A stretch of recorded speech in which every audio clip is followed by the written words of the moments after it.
Welcome to the new video. Old Cryptocoin, the story of Zachary Taylor, the 12th President of the United States, is one that feels almost like a legend born from the battlefield rather than the political stage. Because unlike most presidents, Taylor was not a career politician, but a lifelong soldier who rose to national fame through courage, discipline, and a series of decisive military victories that captured the imagination of the American people. And it was his fame that ultimately carried him into the White House in 1849, despite his limited political experience and reluctance to even seek the presidency in the traditional sense, as Taylor had spent more than 4 decades serving in the United States Army, earning the nickname Old Rough and Ready due to his willingness to endure the same harsh conditions as his soldiers, often dressing simply and leading from the front lines rather than commanding from a distance,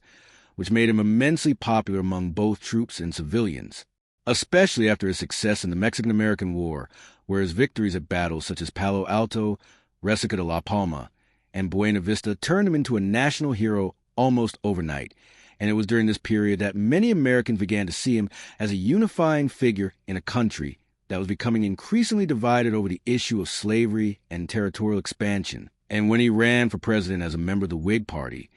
Taylor did not campaign in the traditional way, instead allowing his reputation and the support of his followers to speak for him, which reflected both his personal humility and the political culture of the time. And upon winning the election of 1848,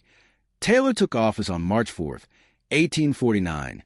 stepping into a nation facing growing tensions that would soon erupt into one of the most defining conflicts in American history, because the question of whether new territories acquired from Mexico would allow slavery had become a deeply polarizing issue, threatening to tear the country apart. And although Taylor himself was a slave owner from the South, his views did not always align with the expectations of Southern politicians, as he prioritized the preservation of the Union above sectional interests, which put him in a unique and often difficult position as president. And one of the first major challenges he faced was how to handle the territories of California and New Mexico, where the discovery of gold in California had triggered a massive influx of settlers, accelerating the push for statehood. And Taylor supported the idea of admitting California as a free state without first organizing it as a territory, a move that angered many Southern leaders who feared it would upset the balance between free and slave states in Congress. And this decision highlighted Taylor's independent approach to leadership, as he was willing to defy political pressure in order to act on what he believed was best for the nation as a whole. And during his presidency,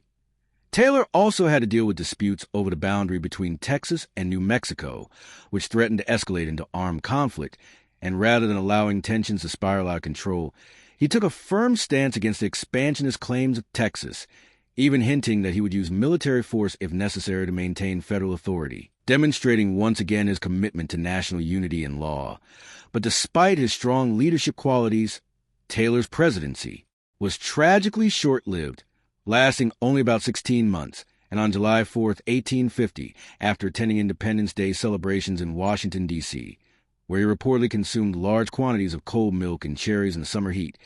Taylor fell severely ill with what was later diagnosed as acute gastroenteritis, and within just a few days, on July 9th, 1850, he passed away, leaving the nation in shock and uncertainty, as his sudden death came at a critical moment when debates over slavery and territorial expansion were reaching a boiling point,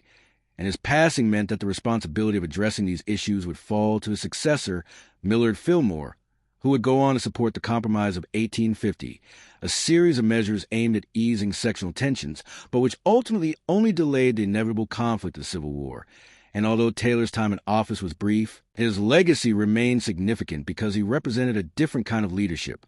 one rooted in action, integrity, and a deep sense of duty rather than political ambition.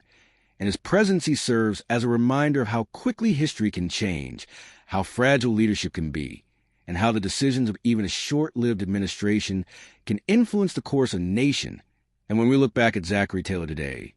we see a man who may not have had the opportunity to fully shape his presidency, but who nonetheless left an enduring mark on American history through his character, his courage, and his unwavering commitment to unity of the United States, a commitment that would soon be tested in ways he could scarcely have imagined, making his story not just one of leadership, but of timing, fate, and the complex forces that shape the destiny of nations.